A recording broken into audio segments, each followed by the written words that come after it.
Salut à vous mes petites pailles, on se retrouve pour une nouvelle vidéo et cette vidéo n'est autre qu'une review, une putain de review, celui du chapitre 818. Un chapitre tout simplement énorme, je dois l'avouer. Moi je l'ai surkiffé. Cependant, un petit bémol à la fin de ce chapitre, je me suis dit, est-ce qu'on est au début de la fin de One Piece? Et là je dois l'avouer, j'ai chialé, mon cœur allait exploser.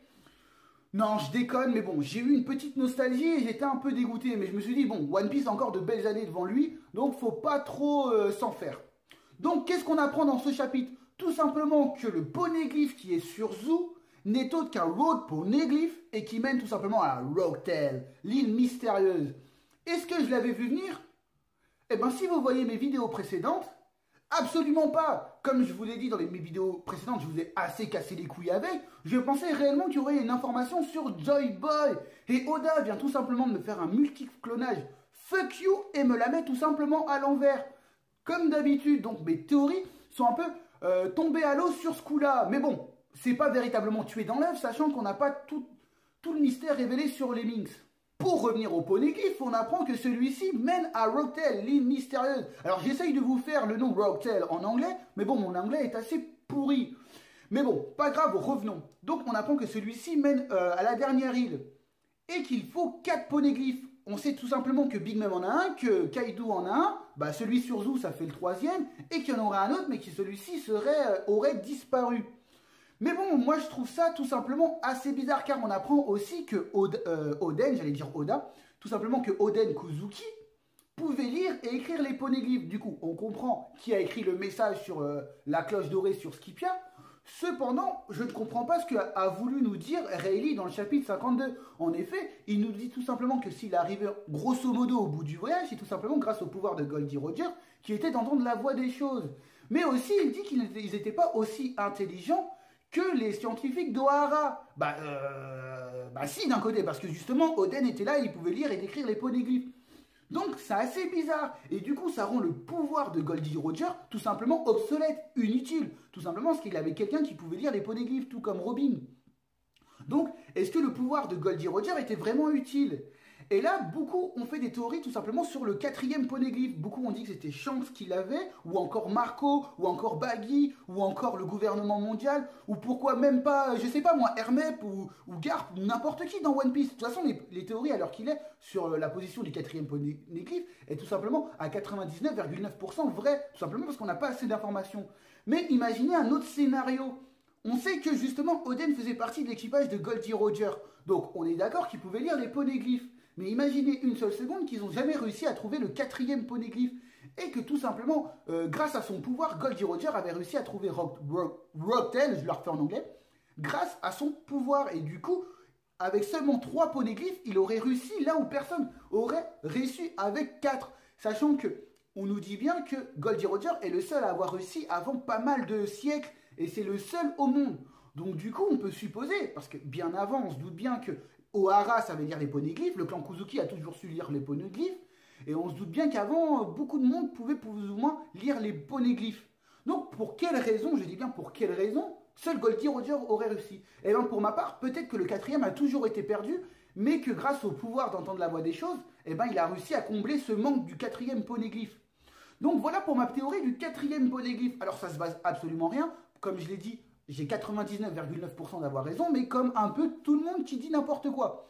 Moi, pour l'instant, je dis un peu n'importe quoi, je me base absolument sur rien, tout simplement sur un pressentiment. Mais on a pu voir qu'au préalable, mes pressentiments, Oda me faisait des gros fucks. Donc maintenant, les questions qu'il faudrait se poser, c'est comment les empereurs ont-ils su pour le Road Poneglyph? On comprend bien que les Minx le savent tout simplement à cause de Oden Kozuki. Il aurait dû leur informer sur la véritable fonction du poneglyph. Mais comment les autres empereurs ont réussi? Alors pour Kaido, j'ai une petite théorie, je vous la mets de côté, je vous la fais à la fin. Mais pour Big Mom, comment aurait-elle su? Bon, on sait que Big Mom a un grand réseau de relations et d'informations. Donc on peut penser qu'elle les a eues à partir de là. De plus, on peut penser, parce que si on se souvient bien des événements d'Ohara, ça doit remonter maintenant à 22 ans si je ne m'abuse. Donc on se doute que Olivia est partie en voyage, et bien avant les 8 ans de Robin et qu'elle a vécu pendant longtemps. Alors pourquoi pas les informations auraient fuité à ce moment-là, et du coup Big Mom aurait réussi à en avoir quelques-unes. Du coup on peut aussi comprendre pourquoi Crocodile était au courant qu'il y avait un poneglyph sur Alabasta et qu'il était à la recherche. Cependant, c'est juste une petite théorie, je ne sais pas comment Big Mom réellement a eu les informations. Comment Kaido savait que Oden Kuzuki faisait partie de l'équipage de Goldie Roger et que celui-ci connaissait les secrets, de plus qu'il savait lire et écrire le poneglyphe. Alors voici ma petite théorie. Alors pour ça, je me base tout simplement sur la traduction pas japonaise, mais plutôt anglaise. Je ne fais pas la traduction française, tout simplement car des fois c'est super difficile de comprendre les choses. En effet, ce qu'il faut savoir, c'est que la traduction anglaise est traduite à partir du coréen, je crois, ou japonais, et que nous, la version française est traduite à partir de l'anglais. Du coup, ça fait un peu téléphone arabe, et du coup, certains éléments sont effacés. Et même si on peut penser que certains sont tout simplement anodins, ils peuvent avoir de l'importance et peut-être ne sont pas retranscrits dans les trades françaises. Donc je ne veux pas taper sur les trades françaises, c'est tout simplement ils font un travail énorme et des fois pour traduire c'est super compliqué. Bah tu fais grosso modo, tu fais pas mot par mot, c'est évident et du coup il y a peut-être un mot qui peut être important à effacer. Ils font du super bon boulot, donc j'aimerais tout simplement les remercier aussi car sans eux One Piece ne vivrait pas. J'aimerais aussi remercier les gens du groupe One Piece Spoil. Tout simplement parce que c'est souvent les premiers à mettre les spoils sur les groupes. Et remercier Rems Ruxel qui est toujours là pour Raw, la version anglaise et aussi la version française. Et aussi Anthony Di Perret qui tout le temps nous les met sur Facebook. Et ça c'est véritablement un plaisir parce que c'est vrai que des fois quand on va sur des sites et tout, il y a de la pub et tu es sur ton téléphone, il y a de la pub. Du coup c'est super galère et quand on les a sur Facebook c'est super... c'est 1000 fois mieux et 1000 fois plus agréable à lire. Donc déjà, j'aimerais les remercier. Donc revenons à notre traduction anglaise. Alors je vais me baser sur ça, sur une seule et unique page pour vous faire la théorie de Kaido. Alors avant, il faut se poser une toute petite question. Quel âge avait Oden? Tout simplement parce qu'on peut se demander, soit celui-ci serait de la génération de Rayleigh, Barbe Blanche, Shiki et tout le tralala, donc il aurait eu environ une 70 balais par là, ou alors il fait partie de la génération Baggy, Shanks, Marco et tout le tralala, il aurait une quarantaine d'années. Donc sachant que Momo a tout simplement 10 ans, on peut comprendre que celui-ci aurait pu avoir une quarantaine d'années, car il aurait fait à 30 ans son enfant, et du coup ça colle assez bien. Cependant, il y a dans la traduction anglaise, ça me pose un problème, car en effet Kinemon parle de notre vieux seigneur Kuzuki, en parlant de Oden. Donc sachant que Kinemon a environ une quarantaine d'années par là, donc on peut en déduire que celui-ci est beaucoup plus vieux et qu'il y a de grandes chances qu'il fasse partie de la génération de Rayleigh et Barbe Blanche. Donc il aurait à peu près 70 balais. Donc déjà c'est assez bizarre, il n'aurait pas fait son gamin Momo à 60 ans. Donc il a dû le faire bien avant. Il l'aurait fait bien avant plutôt. Mais ce qui me pose problème, c'est aussi tout simplement une autre image où Luffy dit à Kanjuro et sa clique, ça veut dire que vous savez lire les poneglyphes, et Kinemon répond non, notre génération ne sait pas la lire. Il parle bien de génération. Et du coup, on peut supposer qu'entre Momo et le vieux Oden, il y aurait une génération entre les deux. Et pourquoi pas, Momo n'est pas véritablement le fils de Oden. Et soit il soit le petit-fils, ou alors le fils adoptif. Et que le véritable fils de Oden était celui qui aurait dû avoir les révélations sur le clan Kuzuki et les poneglyphes. Mais sachant, vu son comportement, pourquoi pas Oden aurait renoncé.